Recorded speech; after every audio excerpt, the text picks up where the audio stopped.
Welcome everyone to my review of IDW Sonic issue 28. It has been a while, hasn't it? Now if you're watching this in the future, you might be scratching your head a little. To put it simply, at the time of this video's release, the world is going through a very tough period. I won't go into too much detail, you can look it up if you want to. Things got so bad, the comic industry put things on hold for a little while. Now it's back up and running, and as such, we can finally get away from what's going on in the real world for a little while, and see how things are going in Sonic's world. And as always, there will be spoilers from here on out. To briefly recap what's happening so far, the Deadly Six arrive and take over the Zombot operation, each utilizing a Chaos Emerald to better control the Robo-Zombies. Having escaped to Angel Island, Dr. Eggman is forced to once again team up with the heroes, who also escape to the floating landmass. The plan this time is to use Supersonic in conjunction with Dr. Starline's Warp Topaz to warp away the very agent causing the Zombots,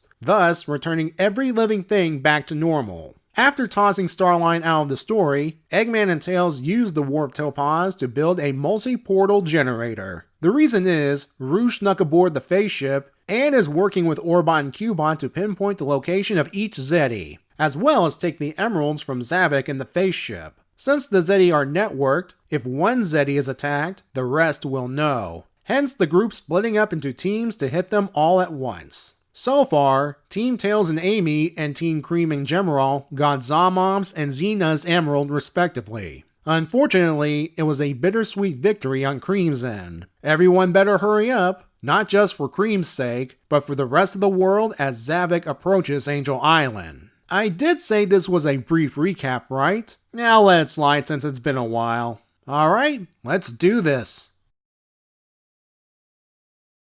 We start with the Silver Whisper team taking on Zora. Well, Silver's the one directly fighting the Zeti and his shadow clones, while Whisper's hidden nearby preparing her attack. During the fight, the two are chatting about how the Zeti's misery will be felt all the way into Silver's future. Zora's been spending a lot of time on the Eggnet, so he knows who Silver is. Plus, hearing about the future revelation just sours him. Silver, even as Zora's shadow copies nab him, still believes in a better tomorrow because he has faith in others. That faith pays off as Whisper fires laser at Zora, using her prisms held by the other four Wisps to reflect the shots, destroying the shadow clones, and knocking off the emerald. Afterwards, Silver easily finishes the job. As Silver, Whisper, and the Wisp head back with their emerald, Zora sees his impending doom via Zombots as something wonderful. Okay, moving on to the fight between Espio and Zazz. The reason Espio is on the defensive right now is, back when this fight began, he may have visually hid himself from Zazz, but he couldn't mask his scent.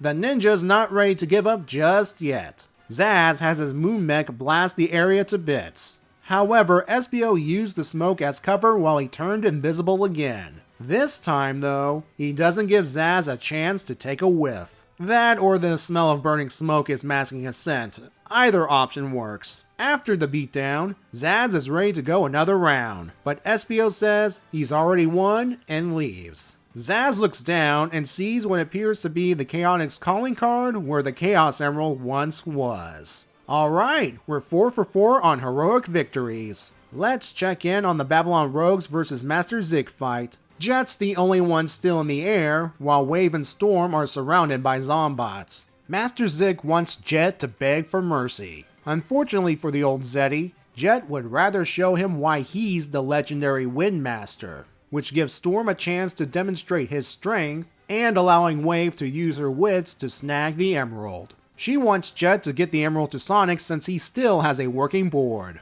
Jet does use his board, by tying the emerald to it and sending it back through the portal. He's not going to abandon his team to their fate. Back on Angel Island, the 5 emeralds and the heroes that escaped with them return. Sonic goes to Silver, saying that to ensure a better future, he will need his help. Oh yeah, the Faceship is coming. Thanks for the reminder, Tails. Before Zavok can attack, Rouge rips Emerald number 6 from the throne, just before she hightails it out of there. With no power, the Faceship crashes onto the landmass near Angel Island. It's hard to tell based on this image. And there were Zombots on said landmass that the Faceship just fell onto. That's nothing to be worried about. Everyone remembers that Zombots are indestructible and for once are grateful for it. With everyone thinking Zavok's taken care of, all they have to do is grab the emerald from the wreckage. But all the crash did was anger Zavok. He uses his emerald powers to make himself a giant.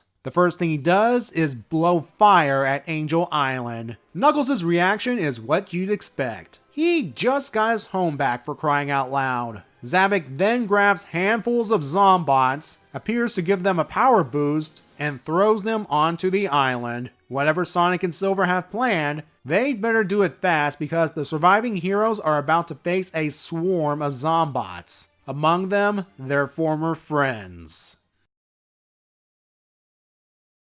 One thing I've noticed during the 3 Emerald fights is the opposing sides serve as foils for one another. You could also apply it to the 2 fights last time. Tails and Amy outsmarting dumb Zombot, and the kind and caring duo of Cream and Gemerald defeating the very mean Xena. For this issue, first we have Silver and Whisper versus Zora. Zora has a pessimistic attitude towards life in general, save for the brief moments of seeing others and himself suffer. Despite coming from a bad future, Silver remains optimistic for a better tomorrow and has faith in his friends. While Zora has powers, he had to rely on a Chaos Emerald to become OP.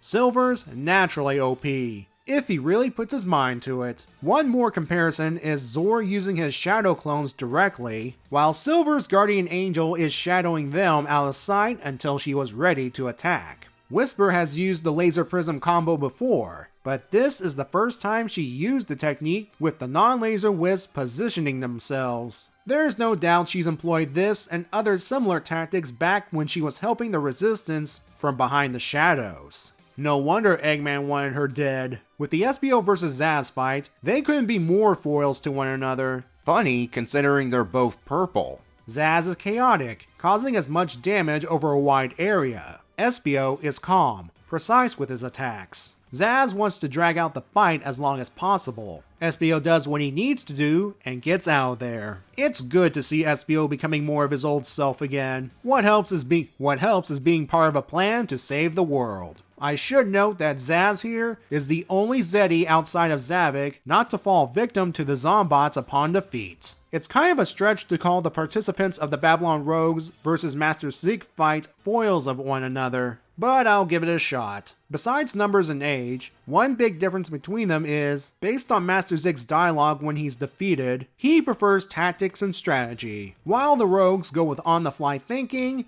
and using their thievery skills. No matter what you think of the Babylon Rogues, you have to admit, they won't abandon each other. I can at least respect that. Now we have the setup for the final confrontation. Well, Zavok's become a giant again. Yes, again. The events of Sonic Lost World happened in this continuity, remember? And during the previous confrontation between Sonic and Zavok, Zavok grew giant size in an attempt to win.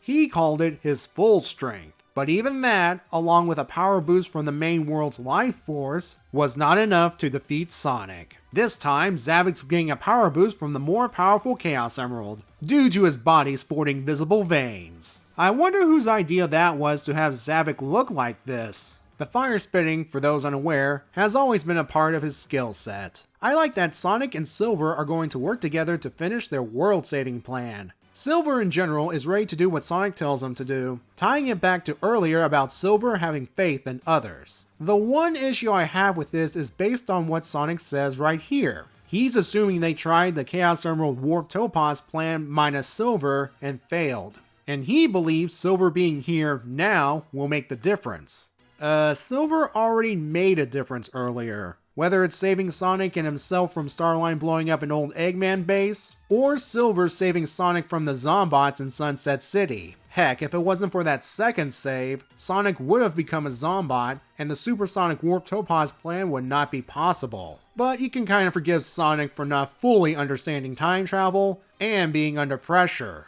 To wrap things up, this was a good setup to the next issue. Some may not like having 3 fights crammed into one issue compared to the 2 last time, especially since Ian Flynn has been known for rushing finales. But I didn't think things were rushed this time. Not every fight is going to be epic or emotional, and if the fights were extended, the arc would have been one issue longer, and I think we can all agree it's about time we move on. So next time, we take a look at the climax to the Zombot arc. Oh yeah, and there's the upcoming IDW Sonic 2020 annual that'll come out between now and then. Don't worry, I'll get to it when it does. Anyway, have a good day everyone!